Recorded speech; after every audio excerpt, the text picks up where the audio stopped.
May 2004, unang paghaharap ni Manny Pacquiao kontra dito sa Mexicanong si Juan Manuel Dinamita Marquez sa nasabing laban.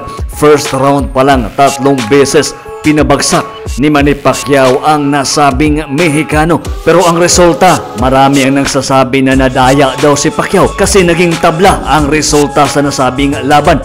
Pagdating naman ng March 2008, Manny Pacquiao versus Juan Marquez Part 2. Dito sa kanilang laban round 3, bumagsak itong si Juan Manuel Dinamita Marquez at dito sa nasabing bakbakan, nabaklas ni Pacquiao ang hawak ni Marquez na WBC at ang vacant the ring super featherweight title. Panalo pa rin si Pacquiao via split decision victory.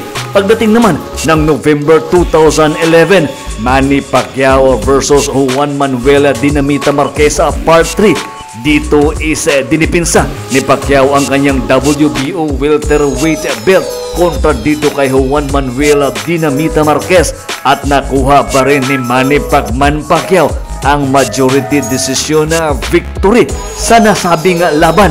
Wala na daw dapat pang patunayan itong si Manny Pacquiao kung isang Juan Manuel Dinamita Marquez lang naman ang kanyang makakalaban. Kung hindi pa daw nadaya itong si Pacquiao sa first fight, maliwanag daw na 3 beses na ni Pacquiao tinalo ang Mexicanong si Marquez at dagdag pa ng mga kilalang pangalan at professional commentator at boxing analyst na iba daw yung kanilang nakikita dito kay Manny Pacquiao. Walang sukatan na tapang at hindi daw umaatras sa mga naghahamon sa kanya, di tulad ng ibang mga boksidor na inaalagaan masyado ang kanilang professional record in any means. Kahit pa may nagsasabing na daya ang mga panalo, pero ibahin natin ang isang Manny Pacquiao, ang nag-iisang 8 division world champion in 8 different weight class, ang nooy isang batang nangarap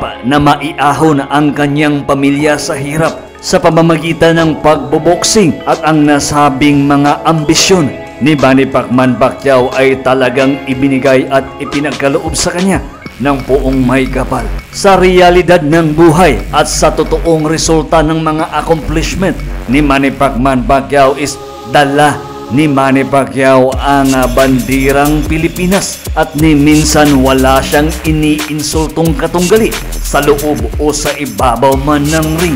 At dito mas nakilala si Manny Pacquiao at hinahangaan ng iba't ibang mga kilalang tao sa buong mundo.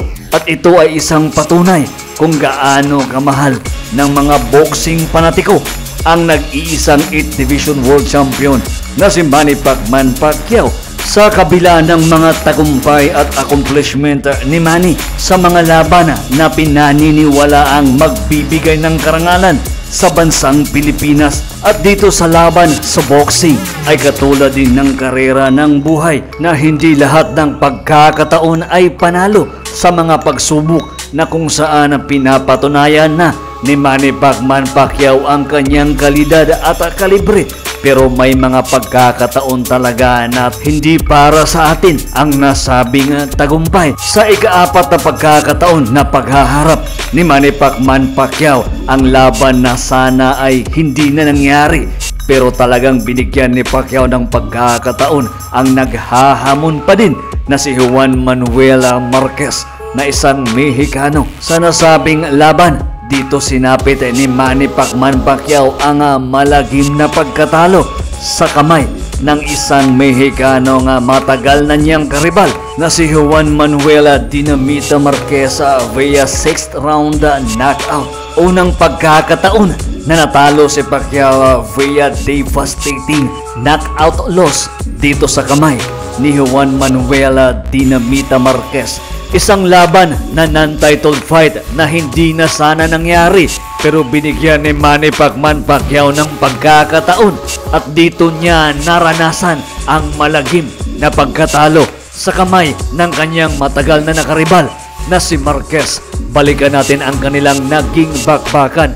December taong 2012, Manny Pacquiao versus Juan Manuel Marquez sa ika-4 na pagkakataon. Dito sa first round ng kanilang laban, mapapansin natin na talagang may score itong si Pacquiao. Samantalang ganun pa rin yung strategy ni Juan Manuel Marquez na isang typical na counter puncher dito sa kanilang ika-4 na pagtutuos. Maganda yung mga kombinasyon ni Marquez. Manny Pacquiao straight left.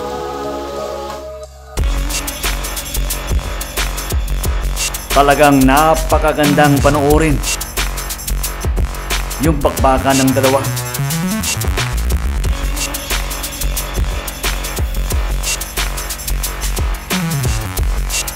Talagang pinapasok ni Pacquiao itong si Marquez. At saka napakaganda din ng mga counter punches ng isang Mexicano.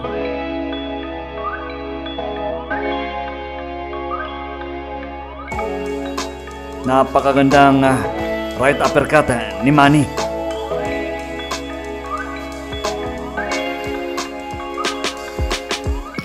Left hook ni Pacquiao. Ganti naman ni Marquez. Round 2 ng kanilang sagupaan.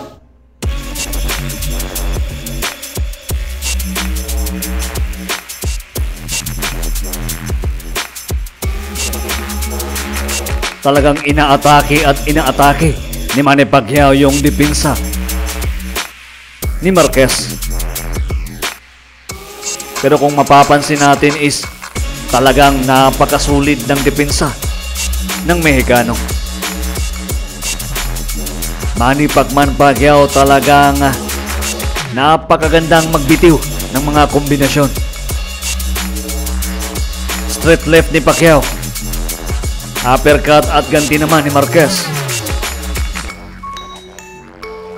Yun.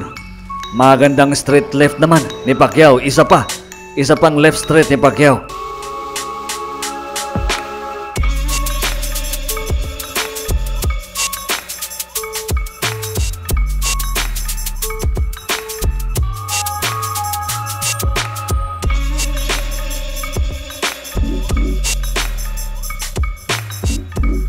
Tumatama doon si Marquez.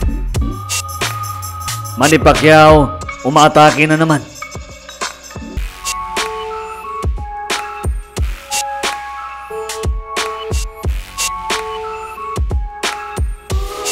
Dito sa slow-mo sa round 2, tumama talaga yung straight left ni Manny Pacquiao. Round 3 ng kanilang laban.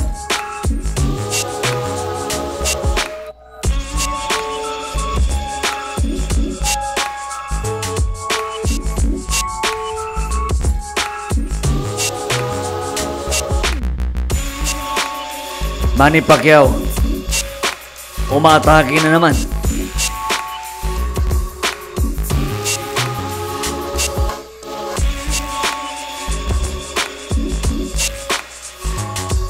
Good left ni Pacquiao.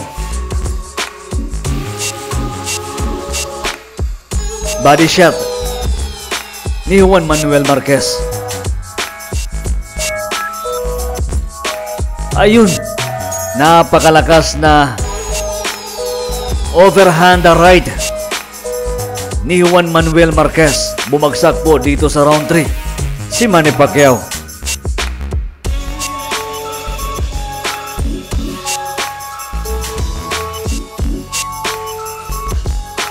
Body shot na naman ni Marquez.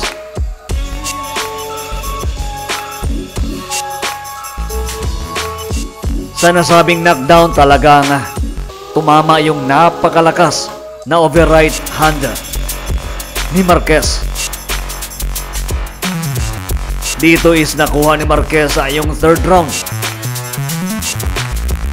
Pero madaling nakarecover itong si Pacquiao. Dito sa slow motion sa nasabing knockdown, talagang naaabot ni Marquez ng kanyang napakalakas na overright hand. Itong si Manny Pacquiao. Bumagsak na po si Pacquiao dito sa round 3 ng kanilang laban.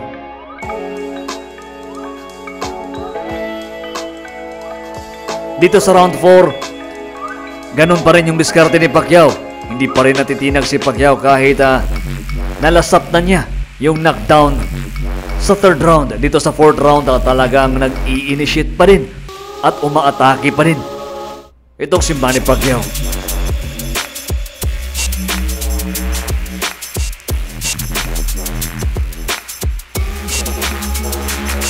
Magandang kombinasyon ni Manny Pacquiao, pero napakatindi din ng mga counter punches ni Marquez. Talagang tumatama yung mga heavy punches ni Marquez dito sa 4th round. 5th round ng kanilang laban. Talagang gustong bumawi itong si Pacquiao. Ayun, straight left ni Pacquiao, bumagsak din itong si Marquez. Napakagandang patama din ni Manny Pacquiao.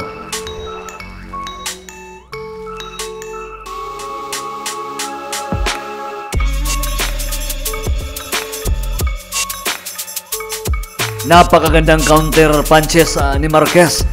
Kung mapapansin natin sa bawat atake ni Pacquiao ay talagang may sinusukling ganti itong Mexicano. Manny Pacquiao on attack. Ayun, napakagandang kombinasyon ni Manny Pacquiao. Dito kung mapapansin natin, talagang nadadama ni Marquez yung mga lakas ng mga binibitawang suntok ni Manny Pacquiao.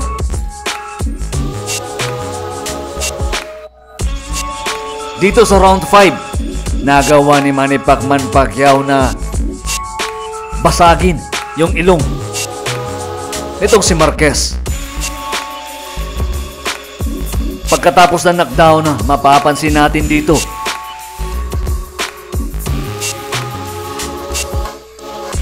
na talagang basag na yung ilong ni Marquez.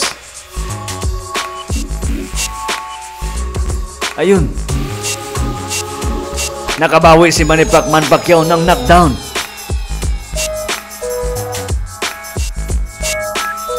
Dito sa unofficial scorecard, talagang madami-daming mga binibitawang suntok na pinapatama itong si Manny Pacquiao.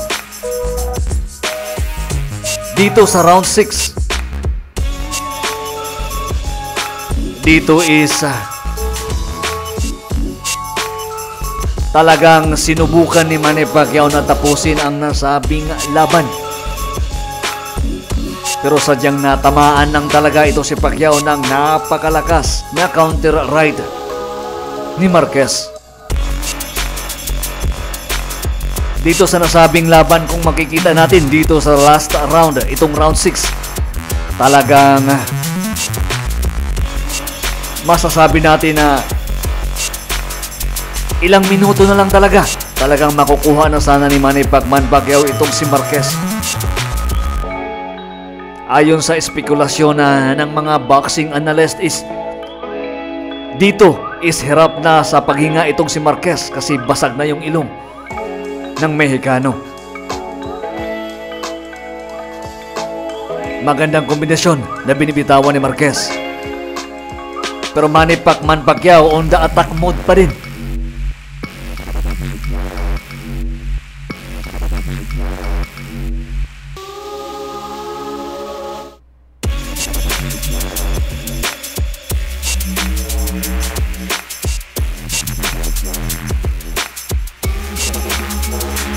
Dito pag-atake ni Pacman. Ayun, talagang natamaan si Manny ng napakalakas na kanan ni Marquez. Ilang segundo po bago nagising ang ating pambansang kamao na si Manny Pacquiao. Ito po yung devastating knockout loss na sinapit ni Pacquiao dito kay Juan Manuel Dinamita Marquez. Dito po natalo si Pacquiao for the first time na talagang nakatulog ang ating pambansang kamao na si Manny Pacquiao. Hanggang dito lang muna ang hatid ng Sports Feast PH Sa di pa nakapag-like at subscribe sa ating channel, please, pasuporta naman. Hanggang sa muli, maraming salamat po.